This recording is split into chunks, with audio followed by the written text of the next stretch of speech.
이번 방송에서 제공하는 투자 정보는 투자 판단에 대한 조언입니다. 방송에서 제공하는 주식의 가치, 가격 상승 및 가격 하락에 대해서는 방송사에서 보장하지 않습니다.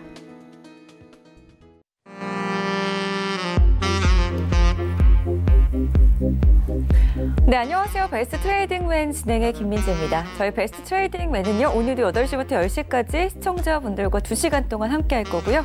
방송 보시면서 궁금하신 내용들은 잠시 뒤에 접수해 주시면 저희가 또 종목 상담 코너에서 해결을 해드리고 있으니까요. 참고해 주시기를 바라겠습니다. 자, 오늘 양시장의 방향성을 달리하면서 마감을 하는 모습이었습니다. 5월 이제 내일 마지막 거래를 하루만을 남겨두고 있습니다. 이제는 6월 시장을 대비해야 할 때인 것 같은데요. 코스닥 시장이 조금 더 부진한 모습을 보여주고 있는 것 같습니다. 690선 이탈하면서 오늘 마감이 됐는데요. 코스피 시장에서는 그래도 외국인 수급이 어제부터는 약간 돌아와주는 모습인 것 같은데 앞으로의 시장 대책 오늘도 저희 전문위원분들과 함께 세워보시기 바라겠습니다. 자, 전화번호, 문자번호 그리고 카카오톡 통한 참여 방법 지금부터 소개해 드릴 거니까요. 방송 보시면서 궁금하신 내용들 접수해 주시기 바라겠고요. 그리고 종목 상담 시간에 풀어보고 싶으신 종목들도 미리미리 남겨주시기 바라겠습니다. 전화번호 02-3153-2611번, 2612번 두 대의 전화기로 활짝 열어두고 있고요. 문자는 샵 4989번으로 여러분들의 종목 접수 받고 있습니다. 많은 참여해보시기를 바라겠습니다. 자, 그리고 카카오톡은 오픈 채팅방 검색창에 샘플러스 검색하시면은 우리 시청자분들께서 원하시는 전문위원 톡방에 골라서 입장을 해보실 수가 있으니까요. 많은 참여해보시기를 바라겠습니다. 자, 참고로 저희 배트맨에서 제공해드리는 정보는 전문가들의 조언일 뿐 해당 주식의 가치와 수익률은 보장하지 않는다는 점 고지해드리겠습니다. 본격적으로 시작에 앞서서 센티비 막강 전문위원분들의 포트 수익률 1위부터 10위까지 공개해 보겠습니다. 자, 그 전에 우리 전문위원분들의 강연회가 있어서 잠시 좀 소개 말씀드리겠습니다. 정재훈 전문위원 그리고 여승재 전문위원이 무료 강연회를 연다고 하는데요. 정재훈 전문위원은 6월 1일 토요일에 진행이 된다고 합니다. 오후 2시부터 4시까지 여의도 금융투자교육원 5층 501호로 찾아가시면은 썸머랠리는 온다. 성장주에 베팅하라 라는 주제로 여러분들을 찾아간다고 하니까요.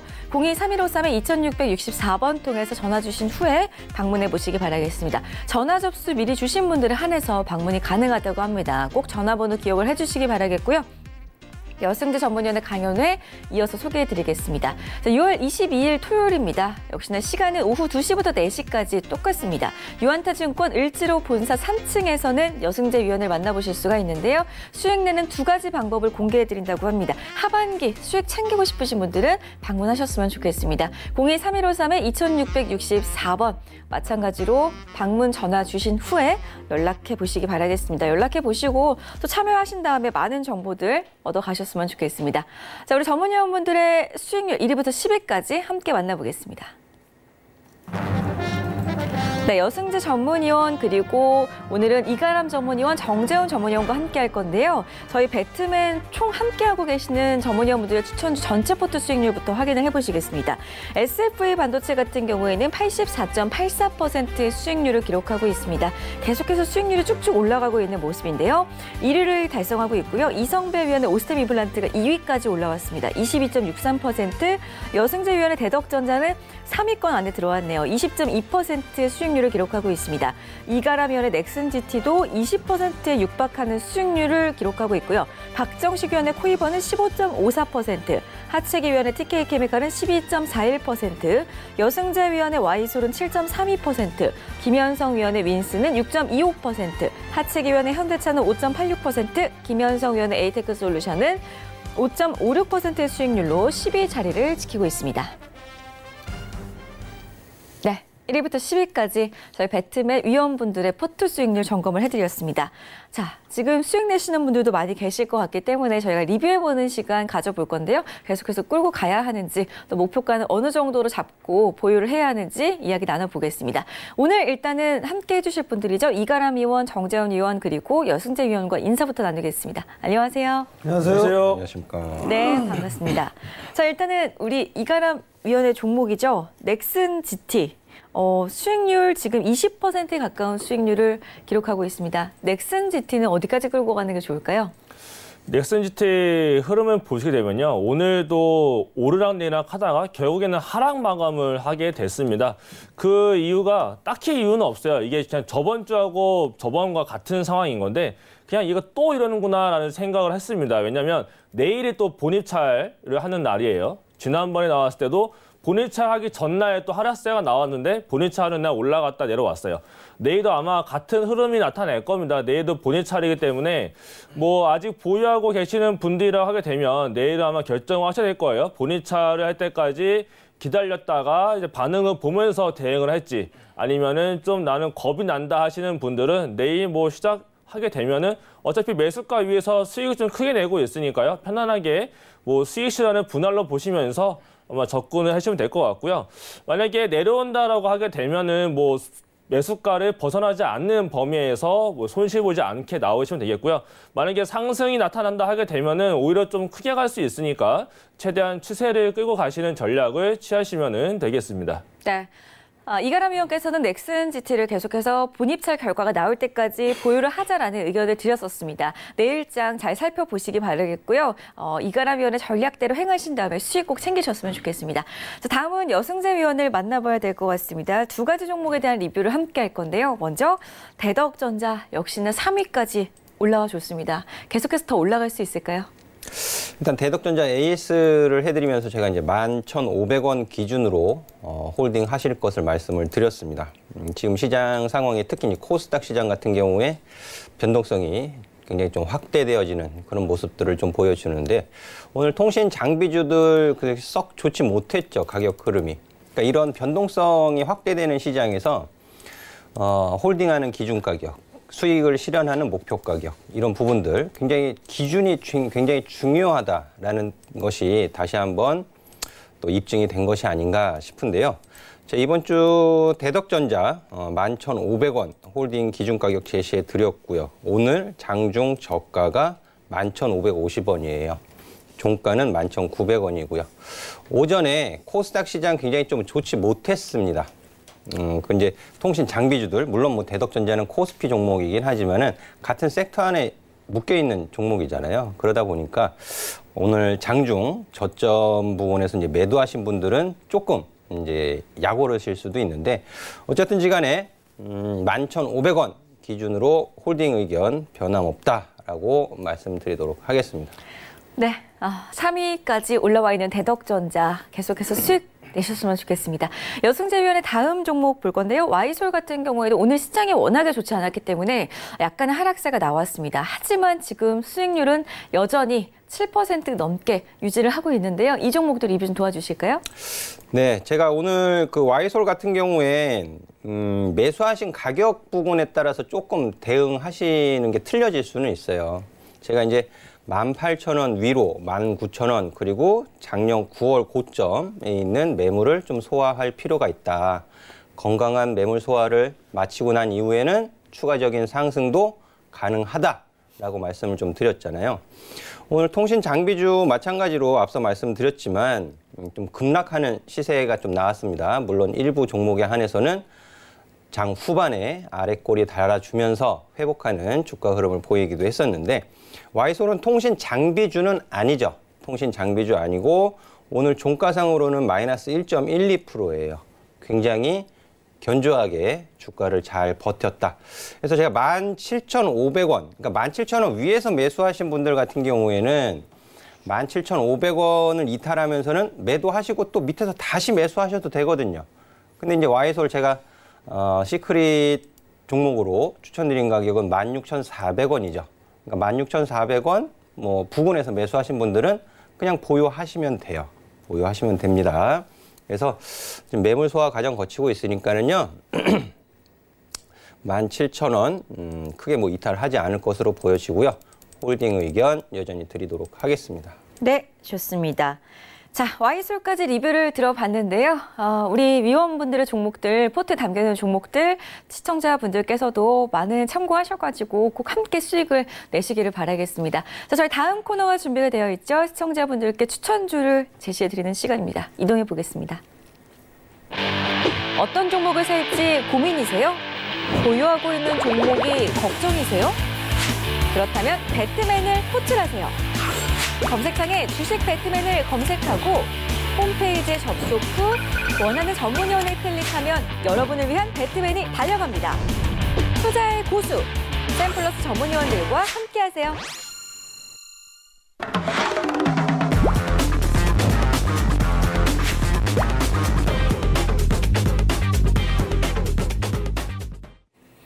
네. 저희는 탑시크릿 추천주 시간으로 시작을 다시 해보도록 하겠습니다. 자, 이번 코너는 여러분들께 추천주를 제공해드리는 시간이고요. 코너명이 탑시크릿인 것처럼 저희가 방송 중에 종목을 공개를 해드리지는 않고 있습니다. 하지만 어떤 종목인지 추천주를 유추하실 수 있는 단서들을 제공을 해드리고 있으니까요. 방송 보시면서 위원분들이 나누는 이야기 함께 들으시면서 어떤 종목인지 유추해 보시고 또 위원분들 개인 톡방에서 우리 투자자분들과 함께 어떤 종목인지 맞춰보시고 이야기 나눠보는 시간 가져보시기를 바라겠습니다. 자, 그리고 나서 너무나도 궁금하신 분들은 저희가 샵 4989번으로 배트맨 호출을 해주시면은 어떤 종목인지 문자 주신 분들 한해서만 종목을 공개해드리고 있으니까요. 많은 활용해 주시기를 바라겠습니다. 자, 오늘 탑시크릿 추천주의 첫 번째 종목은 어떤 종목인지 오늘 특별히 두 가지 종목이 준비가 되어 있는데요. 첫 번째 종목부터 확인을 해보겠습니다. 네, 오늘 시크릿 추천주 첫 번째 종목은 저가 매수 기회 포착주라고 합니다. 지금 그러면은 좀 차트상으로 봤을 때 많이 내려와 있는 종목이 될 것 같은데 오늘 장 상승이 나왔네요. 참 오늘 같은 시장에서도 올라간 종목입니다. 앞으로 전망이 어떨지도 참 궁금하고요. 어떤 분의 종목인지도 궁금합니다. 오늘 특히나 두 종목이나 되기 때문에 이 종목은 어떤 분의 종목일까요? 이거 10,000원대죠, 10,000원대. 10,000원대. 10,000원대 종목인 것 같은데 보니까 뭐 두 종목을 좀 갖고 오셨다고 하는 걸 봐서는 이 종목은 뭐 여섯대 전문위원님 종목이 아닌가 싶습니다. 네, 네, 맞습니다. 예, 힌트 좀 주시죠. 굉장히 낙폭이 지금 과대 낙폭 상태에 빠져 있는 가격 구간이고요. 그리고 밸류에이션 상으로도 굉장히 착한 가격에 와 있다라고 좀 설명을 드릴 수 있을 것 같아요. PER은 PBR은 한 0.74배 정도, 0.8배 수준이고요. 그리고 PER은 한 3배 수준밖에 안 돼요. 굉장히 매력이 있습니다. 그러니까 시장 영향으로 끌려 내려온 거예요. 그렇죠. 이 기업이 무슨 뭐 악재가 있고 뭐 무슨 공장에 불이 나고 누가 횡령 배임하고 그런 지저분한 이슈가 생겨가지고 뭐 주가 하락이 나온 것이 아니고 투자 심리, 시장 영향으로 이제 끌려 내려온 거거든요. 그리고 물론 이제 국내 경기가 좋지 못하기 때문에 설비 투자 부분에 있어서 좀 영향을 많이 받는 종목이기도 한데 하반기 이후로는 그래도 좀 숨통이 트이지 않을까. 저는 그렇게 판단을 하고 있습니다. 하반기부터. 그리고 이제 기관 같은 경우에 5거래일 연속 순매수. 그리고 오늘은 외국인까지 매수에 동참하는 수급 모습을 보였고 양호한 반등 이런 부분들이 포착이 되었기 때문에 물론 비록 외바닥 반등 구간이지만 충분히 접근해 보실 수 있는 좋은 가격대에 위치해 있다라고 설명을 드리겠습니다.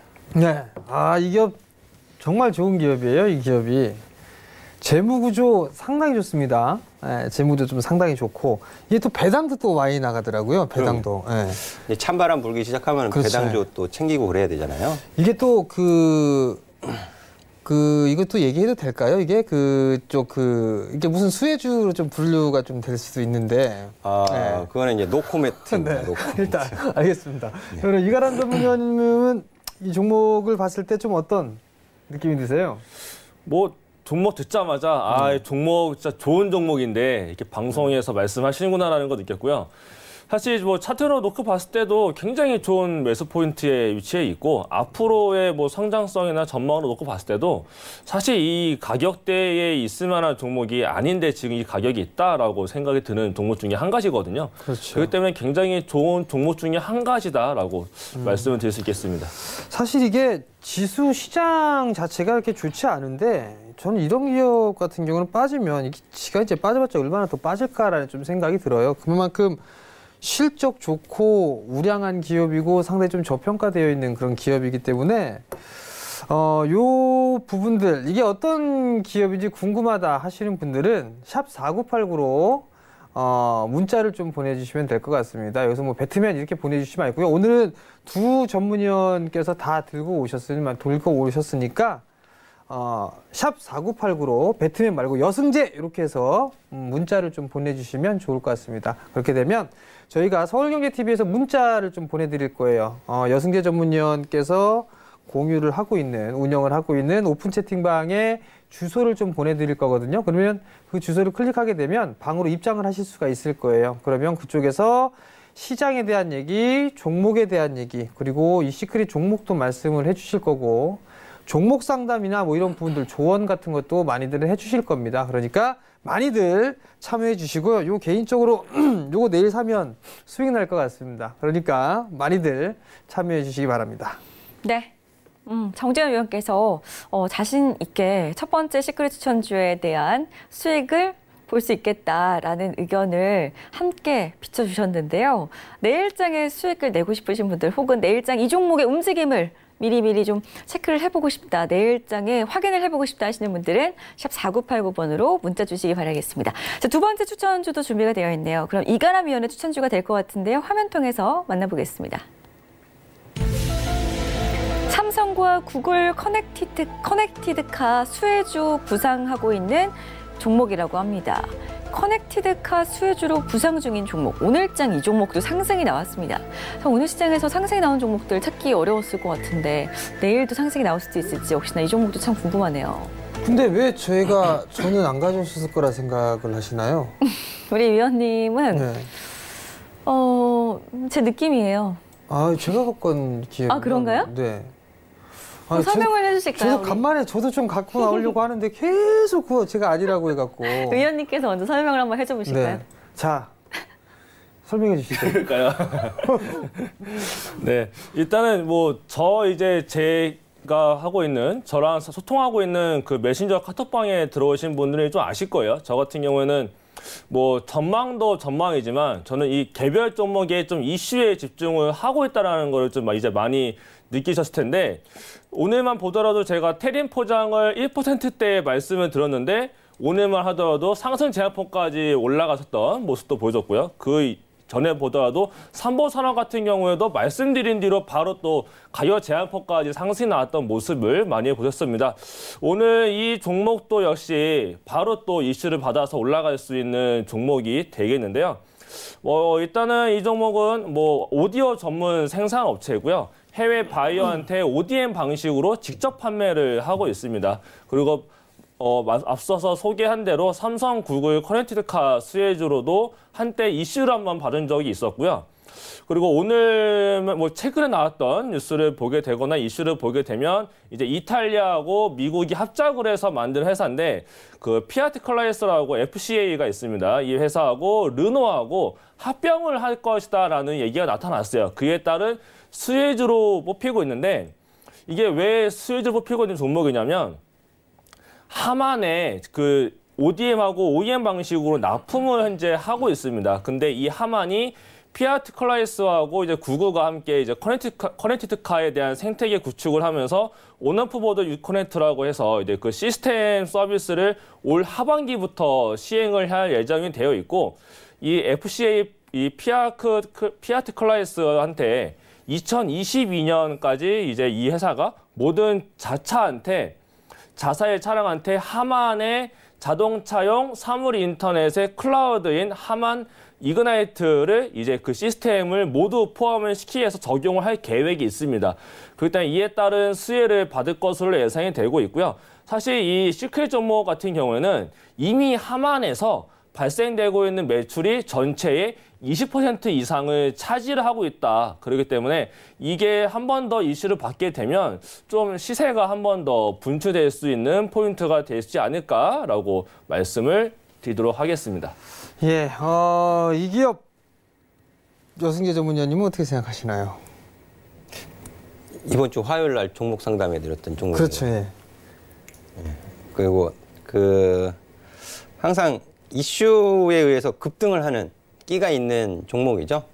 힌트를 너무 잘 주셔가지고 좀 다 아실 것 같아요. 이미 오픈 채팅방에 막 모네요 올라오고 네, 있어요. 네. 지금. 그때 이번 주 화요일 날 아마 제가 상담해 드렸던 내용을 기억하시는 분들이라면 딱 와 닿으실 거예요. 제가 뭐 리스크 관리하는 가격도 정해 드렸고 위로 얼마까지 본다. 뭐 이런 부분들 다 말씀을 드렸기 때문에 그 가격 이탈시키지 않고 오늘 올라왔어요. 3,000원 위로.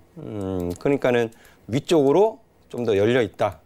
내일 금요일 시장이지만 좀 상승 탄력 이런 부분들이 좀 나타낼 가능성도 있어 보인다. 의견 드리도록 하겠습니다. 이 기업도 이미 이렇게 정배열 딱 초입권역으로 좀 만들어놨어요. 나름대로 좀 매집도 되어 있는 그런 모습들인 것 같고요. 설명 뭐 말 원체 잘해주셨으니까 이 기업도 뭐 내일장 흐름도 괜찮을 것 같습니다. 이 기업이 어떤 기업인지 궁금하다 하시는 분들은요. 샵 4989로 문자를 보내주시면 될 것 같습니다. 이번엔 이가람 샵 4989에서 이가람 이렇게 해서 문자를 보내주시면 서울경제에서 링크를 보내드릴 겁니다. 그럼 그걸 클릭하게 되면 이가람 전문위원이 운영하고 있는 오픈 채팅방을 갈 수 있는 링크예요. 그러니까 그거 클릭하시게 되면 바로 들어오실 수 있으니까 많이들 참여해 주시고요. 요 기업도 일단 어찌됐든 바닥권역 탈피하는 기업이라 좀 괜찮고, 그다음에 여승계 전문위원님께서 하신 종목도 상당히 좀 좋은 기업이에요. 참고로 아까 말씀을 못 드렸는데 작년에 외국인 비중이 한 46만 주 보유하고 있었는데 어저께 보니까 한 250만 주까지 늘렸더라고요. 외국인들 비중을. 상당히 좀 괜찮은 주식이죠. 그러니까 모든 두 분 전문위원님 상당히 좀 좋은 주식들이니까 많이들 참여해 주시기 바랍니다. 네. 오디오 전문 업체라고 하자마자 저는 어떤 종목인지 딱 느낌이 왔습니다. 우리 시청자분들도 궁금하시다면은 샵 4989 활용하셔가지고 어떤 종목인지 받아가셨으면 좋겠습니다. 자, 이렇게 해서 오늘은 시청자분들을 위해서 시크릿 추천주 2가지 종목 제시를 해드렸고요. 다음 코너는 시장 이야기 나눠보러 이동해 보겠습니다.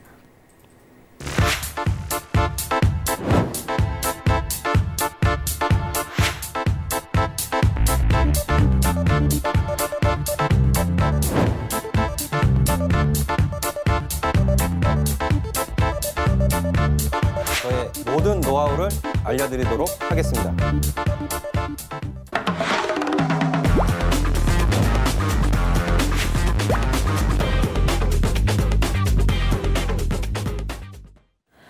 네.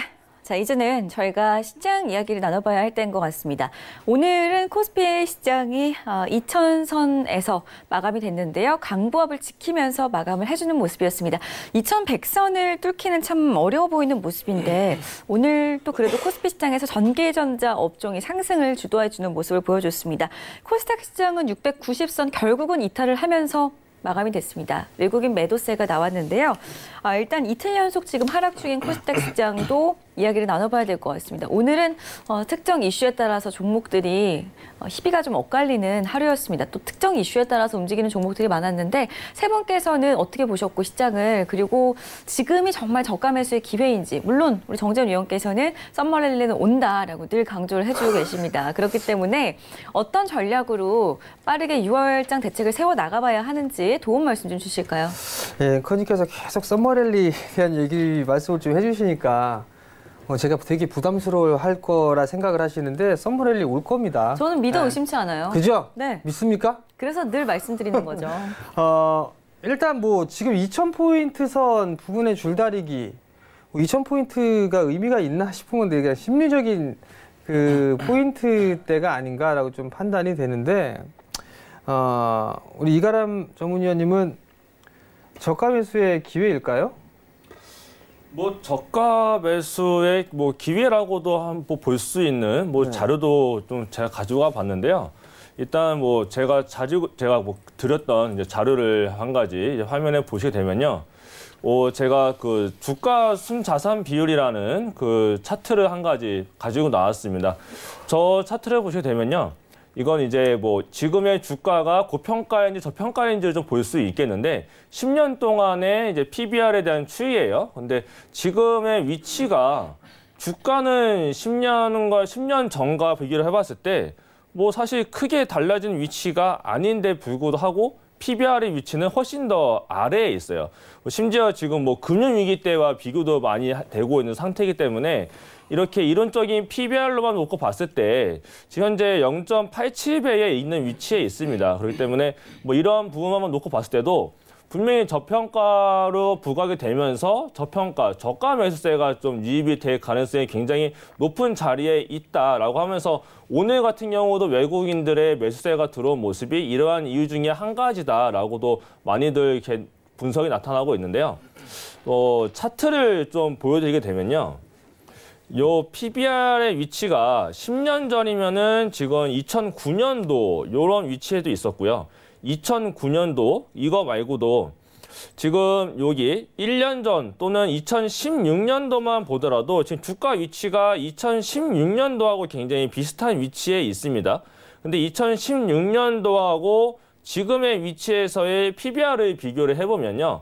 굉장히 지금 낮은 상태에 있어요. 그만큼 시장 위치에 비해서 평가를 받지 못하고 있다라는 점에서 저가 매수를 볼 수 있는 측면도 볼 수 있겠는데 대신에 좀 생각을 해봐야 될 게 어떤 거냐면 이때하고 좀 다르게 지금 트럼프 대통령과 중국에 대한 이런 정치적인 리스크가 좀 굉장히 부각이 좀 많이 되고 있어요. 그러면서 경기 둔화 얘기도 지수적으로 나타나고 있고 또 유럽발 리스크도 지금 계속 부각이 되고 있고 그거 말고도 이란과 미국 간의 관계 계속적으로 정치적인 리스크, 지정학적인 리스크들이 굉장히 부각이 되고 있는 상황이기 때문에 이러한 PBR로만 놓고 봐서 저가 매수를 자신 있고 적극적으로 들어가자라고는 말씀드리기가 좀 어려운 부분이 있겠다라고 말씀드릴 수 있겠고 또 한 가지 볼 수 있는 게 미국이나 중국, 특히 미국 같은 경우에는 상승세가 나왔었던 이유가 기업들의 이익 전망, 영업이익 전망이 생각보다 굉장히 좋게 나왔기 때문에 상승세가 나타났는데 반면 우리나라는 기업들의 실적 전망치가 굉장히 예상치보다도 낮게 나오는 기업들도 많았고 앞으로의 전망 또한 2분기와 3분기 때도 좀 안 좋을 것이다라는 전망도 나오는 기업들이 상당히 많이 있습니다. 그렇기 때문에 지금 주가 위치 봤을 때 이평선을 봤을 때도 물론 뭐 120개월 이평선이 아래에 받치고 있는 모습도 있어서 이 부분이 지켜지면서 다시 한 번 더 되돌림이 나올 수도 있지 않을까라고 생각은 들지만 다시 또 오늘 밤에 트럼프 대통령이 트위터에다가 어떤 멘트를 쓰느냐에 따라서 또 이 주가 또한 요동을 칠 수 있는 시장이기 때문에 지금은 저가 매수 기회이긴 합니다. 확실히. 저가 매수 기회이긴 하지만 적극적으로 매수를 비중을 실어서 동참하기보다 매수를 한다라고 하게 되면 성장성 있는 종목을 몇 종목만 골라서 그 종목들만 분할로 매수 전략을 짜서 들어간다라고 하면 모를까.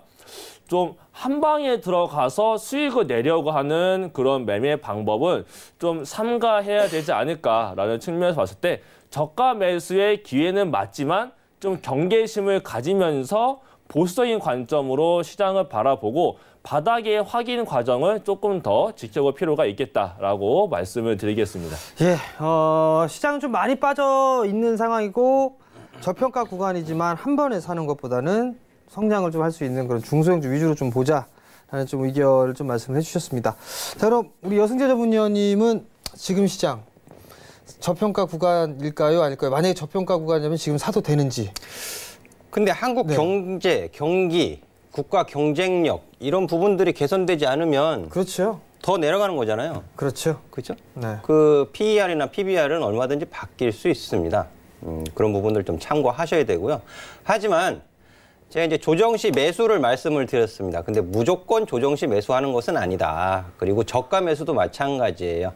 기준, 몇 가지 기준을 좀 잘 갖춰놓고 대응을 하셔야 된다라고 강조의 말씀을 좀 드리고 싶은데 그 중에 하나예요. 여러 가지 기준들 중에 그 중에 하나.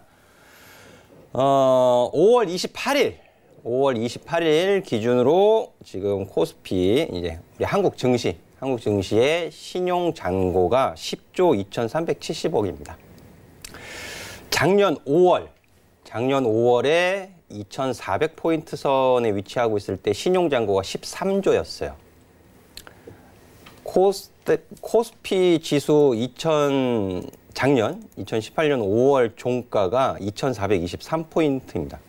이때 신용잔고 13조 원이고 이때 단순히 시장을 잘못 읽고 조정 시 매수다 해가지고 신용 써서 매수하신 분들은 지금 다시 생각해봐도 끔찍하죠.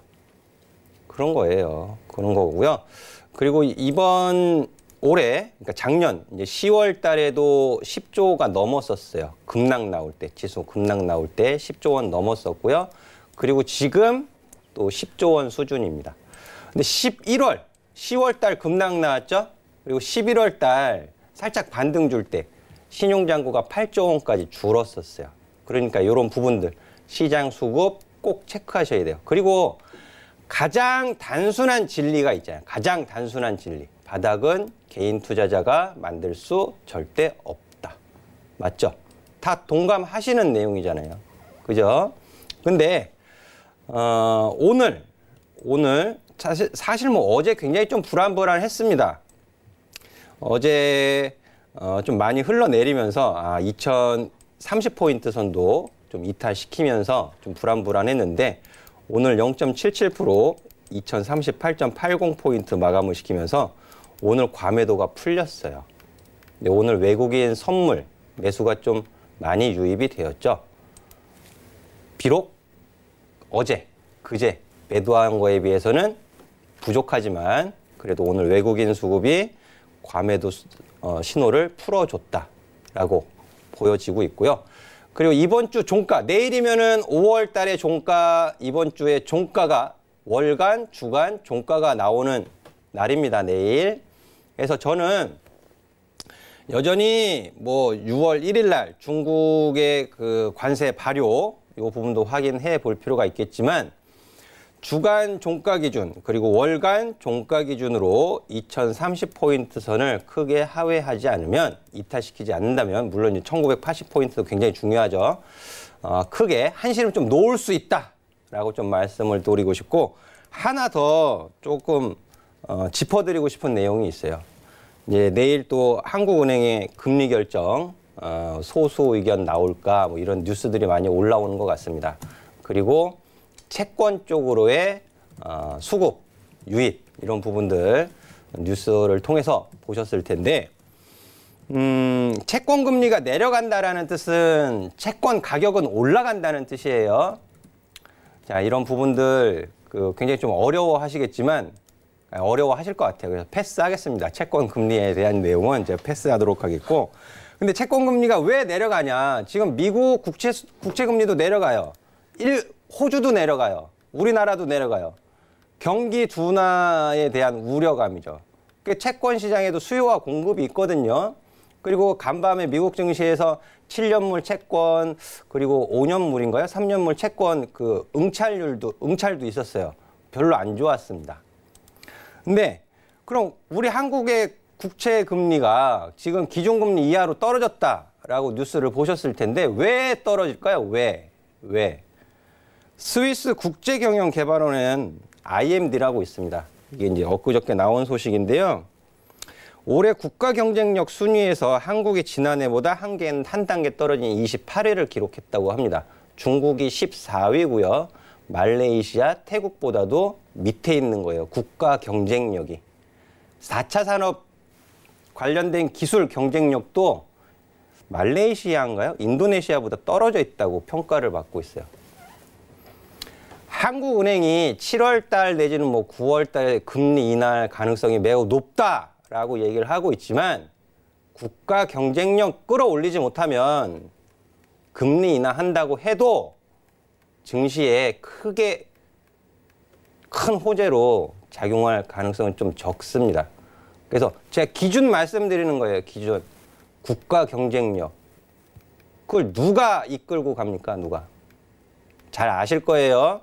국가 경쟁력 올리지 못하면 코스피 증시는 박스권으로 가는 거예요. 여전히. 예전 2017년 전 박스피라는 오명을 썼듯이 또 그럴 가능성이 있어요. 그럼 그거에 맞게 전략을 짜서 종목 투자하셔야 되는 거예요. 아시겠죠? 꼭 잘 명심해 주시길 바라겠습니다. 예, 국가 경쟁력에 대한 부분들 말씀을 좀 해주셨는데 뭐 맞는 말씀이에요. 시장은 쌉니다. 사실 PBR 1배가 안 되고 0.83배 정도. PER은 상대적으로 조금 높죠. 기업의 실적이 많이 하향 조정되고 있기 때문에 싼 그런 부분들이 있는 상황인데 저는 감히 매수를 해야 된다라고 좀 생각을 하고 있습니다. 누가 뭐 1600을 가든 1200을 가든 갑작스럽게 지수 급락이 나오든 뭐하든 그건 다 필요 없는 상황인 것 같고 저는 매수 관점이 맞다라고 봅니다. 누차 여러분들께 말씀을 좀 드렸을 거예요. 두 가지만 해라. 고배당 가치주를 하든가 성장주를 하든가. 그래서 성장주를 할 거면 IT를 해라라는 말씀을 좀 드렸었고요. 작년부터 비메모리 말씀을 드렸었고 카메라 모듈 말씀을 드렸을 겁니다. 많이 올라갔어요. 그리고 난 이제 5G 말씀도 드렸었고요. 계속적으로 IT 섹터 얘기를 하고 있습니다. 왜 그 섹터가 성장 sek터니까요. 시장이 반등이 나오게 된다면 IT가 반등이 가장 먼저 나오고 가장 빠르게 나올 겁니다. 삼성전자, SK 하이닉스 마찬가지입니다. 그렇지만 지수에 있어서는 큰 폭으로 뭐 다시 상승 추세로 전환을 하거나 그러기는 다소 좀 힘들어 보여요. 왜냐하면 경기가 돌아서는 그런 모습들을 좀 보여준다든가 아니면 실적에 있어서의 바닥이 나왔다라는 그런 확신 그 부분들이 나오기 전까지는 좀 힘들지 않을까 싶어요. 근데 썸머랠리는 온다라는 얘기를 하고 있단 말이죠. 종목입니다. 종목장이에요.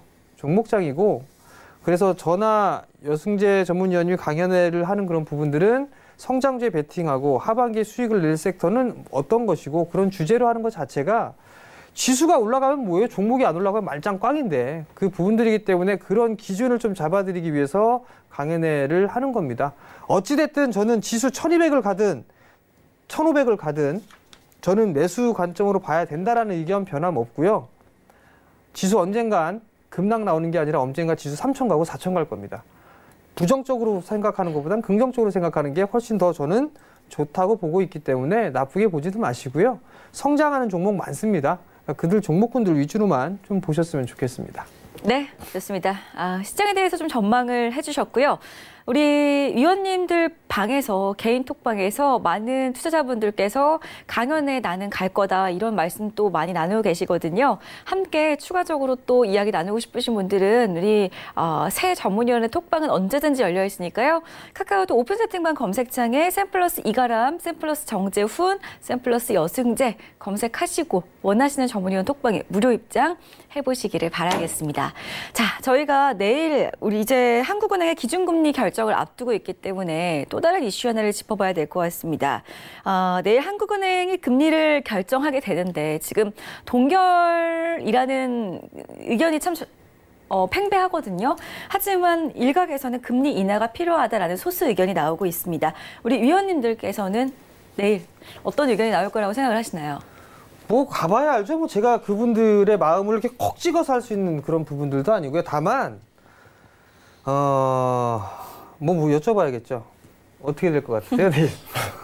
뭐 일단은 기준금리는 동결이 나올 거예요. 1.75% 뭐 동결이 나올 건데 문제는 이제 뭐 소수 의견이 나오느냐 아니냐인데 저는 사실 진짜 우리나라 경제를 걱정하고 판단하시는 분이라면 저는 개인적인 의견이지만 소수 의견이 좀 안 나와야 된다라고 생각을 하고 있어요. 이 소수 의견을 내놓게 되면 분명히 좀 시장에서 만약에 반응을 보여준다라고 봤을 때 좀 긍정적인 부분보다 부정적인 부분이 좀 많지 않을까라고 좀 생각을 하거든요. 그래서 예상과하고 다르게 소수 의견은 오히려 안 나올 가능성이 좀 있다라고 보고 이미 미국 같은 경우도 물론 금리 인하가 뭐 지수적으로 뭐 트럼프도 원하고 있고 많이 나타나고 있지만 연준에서는 계속 뭐 인내심을 가지고 있고 경기에 대한 자신감도 있고 계속 이런 부분을 강조하고 있는 가운데 우리나라에서는 거꾸로 금리를 인하하는 쪽으로 누가 하나라도 말을 하게 되면 저는 그건 좀 아니지 않나라는 생각을 좀 가지고 있어서 오히려 우리나라를 좀 걱정하고 경제를 좀 분석하시는 분이라면 이번에는 그냥 다 같이 만장일치로 동결이 나오기를 좀 바라고 있는 입장에서 소수 의견보다 그냥 만장일치로 동결 의견이 나오면 어떨까라는 의견을 한번 말씀을 드리겠습니다. 예, 동결 의견이 좀 나오지 않을까 뭐 이런 부분들을 좀 말씀을 하셨고요. 그럼 우리 여승재 전문위원님은 어떻게 생각하세요? 좀 전에 말씀을 그냥 다 한꺼번에 해드렸기 때문에 동결을 하던 물론 이제 소수 의견 말씀도 해주셨는데 소수 의견이 나오던 그렇게 크게 시장에 영향은 없을 것으로 보여집니다. 네. 짧게 말씀드릴게요. 근데 사실 이게 금리 인하 권고 얘기가 좀 많이 나와요, 사실. 한국개발원에서도 금리 인하 권고를 얘기를 하고 있는 그런 사항들이고요. IMF 쪽에서도 하고 있습니다. 근데 왜 금리 인하를 안 하는지를 모르겠어요. 저는 금리 인하 해야 된다고 저는 생각을 하고 있습니다. 뭐 좋은 게 있어야 금리 인하를 안 하죠. 금리 인상을 하죠. 뭐 좋은 게 뭐가 있는데요. 지금 경기가 좋습니까? 아니면은 내수가 뭐 정말 막 활발하게 되고 있습니까? 절대 없습니다. 그런 상황에서 금리 인하를 안 한다? 저는 금리 인하를 했으면 하는 게 저 개인적인 생각입니다. 소수 의견이 아니고 내일 금리 인하 만장일치로 금리 인하 해갖고서 금리 인하 땅땅땅 했으면 좋겠거든요. 사실 그래야 뭐 조금 그나마 좀 낫지 않을까라고 좀 판단이 됩니다. 정부에서는 내버려 두고 있는 그런 상황이지만 한국개발연구원에서 계속 권고를 하고 있고요. IMF 쪽도 마찬가지고요. 금리 인하 해라 권고를 하고 있는 그런 상황들이거든요. 근데 왜 정부에서는 금리 인하에 대한 생각을 안 하는지 모르겠습니다. 그만큼 자신이 있다라는 그런 얘기로 좀 생각을 하는 건지는 모르겠습니다만 저는 금리 인하해야 된다고 생각을 하고 있고요. 저는 한 가지 더 말씀드리고 싶은 게 기업들 죽어납니다. 법인세 인상이나 그런 얘기도 그만하셨으면 좋겠고 저는 그 법인세 인하를 좀 해주셨으면 좋겠습니다. 물론 그 부분들이 해줘야 기업들이 어느 정도 좀 여유가 있는 그런 부분들일 것 같고 사실 저는 뭐 정치에는 관심이 없는 그런 상황이지만 지금 정책적인 것 자체가 제대로 되고 있는 건 하나도 없다고 생각합니다. 그러니까 지금 경기가 어렵게 돌아가지 않는가라는 전 개인적인 생각을 하고 있거든요.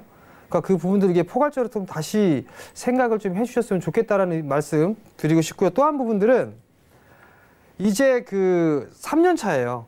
이번 정부가 들어선 게 3년 차인데 각 뭐 해마다 정권이 바뀔 때마다 3년 차 때부터 본격적으로 이 정책이라든가 이런 부분들에 있어서의 효과가 나타나기 시작을 합니다. 물론 마음이 안 들지만 마음이 안 든다고 해서 자포자기할 수는 없는 상황이에요. 그렇다면 그 중에서도 더 뭐가 좋은가를 찾는 게 저희들이 하는 역할이 아닌가라고 좀 판단이 되거든요. 그러면 뭔가 이 3년 차 때 시키는 정책적인 부분들이 있기 때문에 그 부분들에서 어떤 부분들이 오게 되고 서게 될 것인가 그 부분들을 좀 가려보는 뭐 그런 생각을 하시는 게 좋을 것 같고요. 저는 어찌됐든 간에 만장일치로 금리 인하 했으면 좋겠습니다. 네, 좋습니다. 자, 내일 있을 한국은행 금리 결정에 대해서 세 분의 의견 나눠봤습니다. 우리 시청자분들도 많은 참고해보시기를 바라겠고요. 저희 오늘 시장에서 있었던 이슈들 본격적으로 이야기 나눠보는 시간을 이어가야 될 것 같은데요. 트레이딩은 이슈앤 전략 시간으로 함께하겠습니다.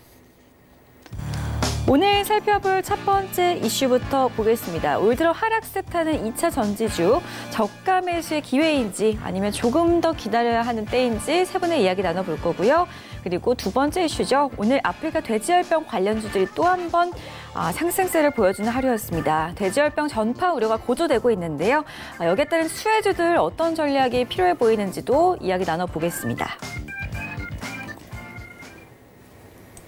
네. 2차 전지주가 참 작년까지만 해도 정말 잘 갔었는데 올 들어서 하락세를 타다가 오늘장에 웬일인지 약간의 상승세가 나와줬습니다. 일진머티리얼즈나 에코프로 같은 경우에도 지금 아직까지도 빠져나오지 못하신 분들 상당히 많이 계신 걸로 알고 있습니다. 도대체 어디까지 들고 가야 하는 건지 아니면은 지금이 저점이다 싶어서 또 매집을 해 나가야 하는 건지 궁금하실 것 같아요. 세 분의 의견 한번 들어보겠습니다.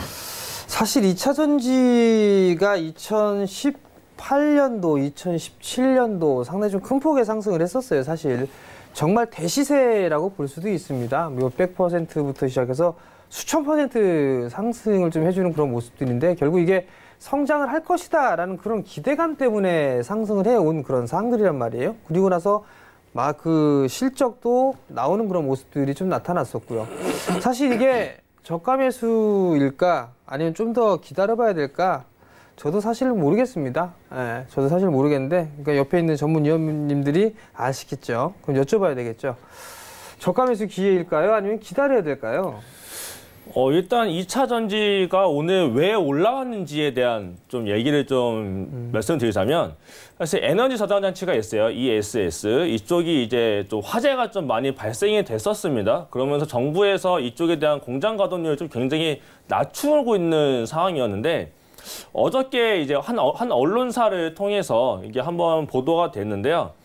이제 그 제조사한테 뭐 삼성하고 LG가 되겠는데 이쪽한테 책임을 물을 수 없다라는 식으로 좀 멘트가 나왔어요. 하지만 이제 뭐 그러한 이유로 해서 오늘 상승세가 나타난 부분 중에 한 가지 원인이 되겠는데, 하지만 또 민간합동조사위원회에서는 이제 결과가 확정적으로 나온 것도 없고 정부에서 안전대책도 정확하게 나온 게 아직 없다, 확정된 게 없고 결정된 바 없다라고 또 바로 보도자료를 내놓고, 또 이에 따른 결과는 6월 초에 발표가 될 예정이다. 하지만은 이쪽을 봤을 때는 뭐 하반기에 이게 이제 잘 마무리가 된다라고 하게 되면 하반기에는 개선이 될 가능성은 분명히 있습니다. 다시 한 번 더 이제 이쪽에 대한 뭐 가동률이 올라가게 되고 조금 그렇게 될 예정이 또 뭐 나와 있기 때문에 하반기에 좀 개선이 된다라는 관점에서 봤을 때는 물론 저가 매수에 대한 뭐 부분은 볼 수 있겠는데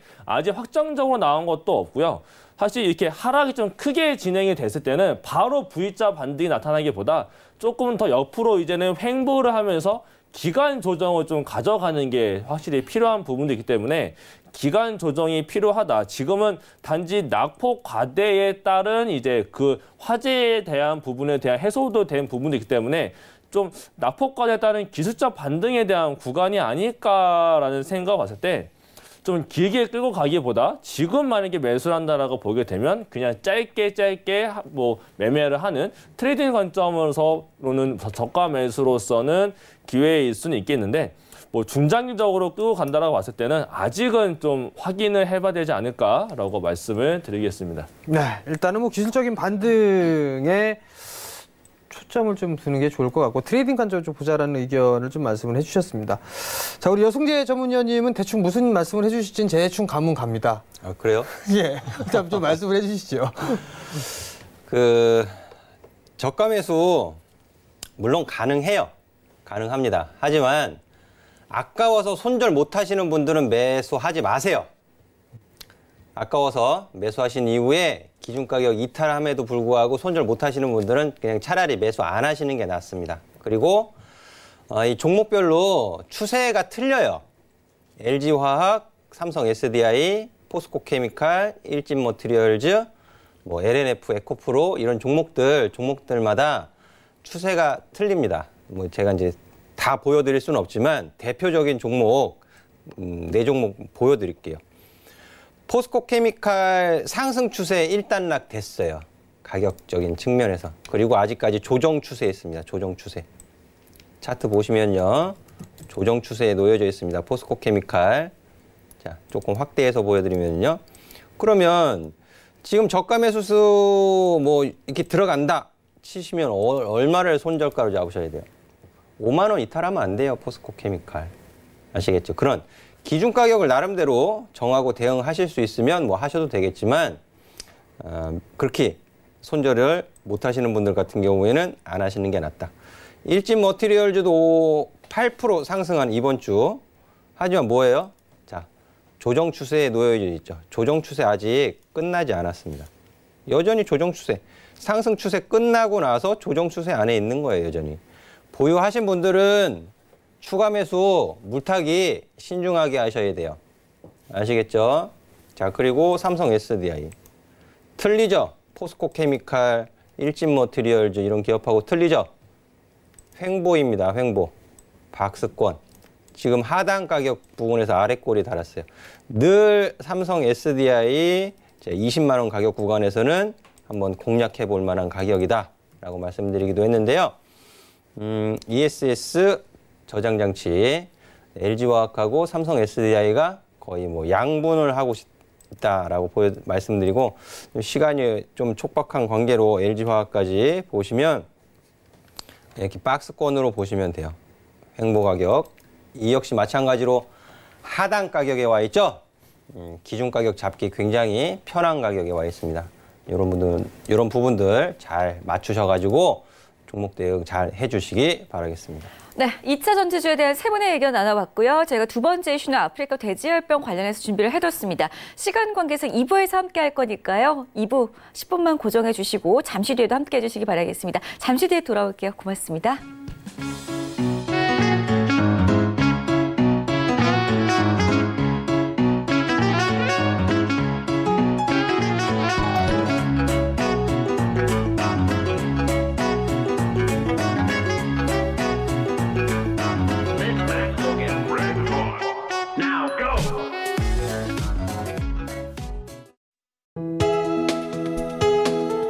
본 방송에서 제공하는 투자 정보는 투자 판단에 대한 조언입니다.